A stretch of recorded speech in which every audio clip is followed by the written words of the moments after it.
Axes and Lightning, A Leader's Path. A short story by Rowson. Part 1. A crowd of Hogers gathered in a large circle in the center of the village, which primarily consisted of huts made of animal skin and bones of large beasts. Their attention was entirely on two Hogers in the center, who glared at each other with deadly intensity, each gripping their axes that gleamed in the midday sun. You killed my brother. You will pay, Tahngarth.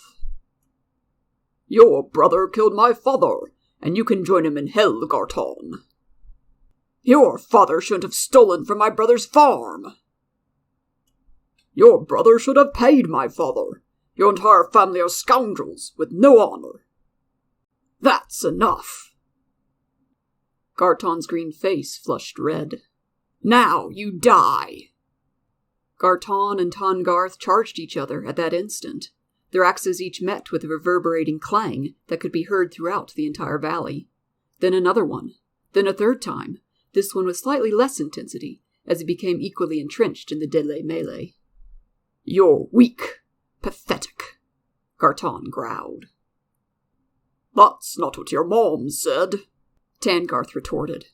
Garton only turned redder as he attempted to break Tahngarth's guard with brute force alone, but Tahngarth parried, turning Garton's axe sideways. Tahngarth then attempted to swing at Garton's head, but Garton was ready for this, and ducked slyly, while bringing his own axe to meet Tahngarth's. The two of them glared at each other as their axes were locked against each other, each one attempting to overpower the other with brute strength, but to no avail, as the two proud warriors were evenly matched. That's enough! A lightning bolt crackled through the air, connecting with the union of axes. The electricity, surging through the axes, instantly caused both Hogers to yelp with discomfort, and then drop the axes before collapsing on the ground, unable to move, but still able to grunt insults at each other. Stop this fighting at once! The crowd around the two belligerent Hogers parted to let the shaman that sent that lightning bolt at them through. No more death feuds. We need every single Hoger warrior alive and well. We cannot afford to be weak. Those humans will take this valley from us if we are weak. One of the crowd members stepped forward, as though to challenge the shaman's authority. But we've always settled things with blood feuds. This is the way it's been for forever.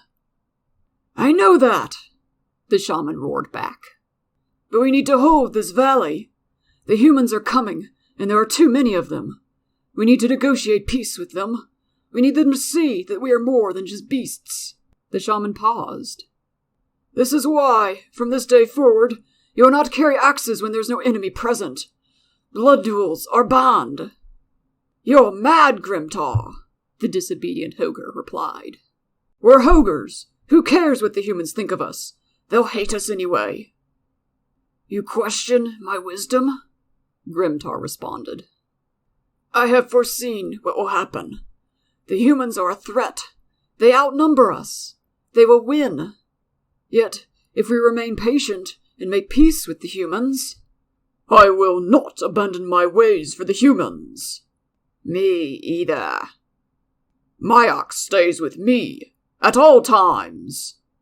The crowd began to become restless and unruly. Some Hogers on the other side yelled back. Listen to Grimtar. He is wise. Grimtar is our leader, not you. The unruly Hogers to the right of the shaman drew their axes. So did the ones to the left. Grimtar looked on worriedly. Was there any way to prevent their destruction, one way or another? He was certain of the prophecy he had envisioned. The humans were coming. Their arcane scryers may have already been watching. Yet if he could not get the Hogers to agree on his drastic decrees, he knew they would all perish. The shaman pondered this as his guard stepped forward in preparation to defend him. There was nothing he could do. Nothing, that is, unless he was willing to do something rather unsavory. He did not know if his guards would remain loyal to him, but he had no choice. The shaman channeled with all his might, tapping into the deepest forces of nature, as the whole village started to fight each other. Lightning crackled around him, and a dark cloud began to form overhead. Raindrops began to beat down furiously on the village. Then, a loud crack and flash of lightning overtook everyone. Everyone fell to the ground, stunned, with the exception of the two guards beside Grimtar. Take their axes! Now! Grimtar bellowed at the guards. The guards looked at Grimtar with pure abject fear in their eyes, but they obeyed him nonetheless. They knew his power. The guards relieved the stunned Hokar warriors of their axes and placed all of them in the shaman's hut. Grimtar had saved the village, for now.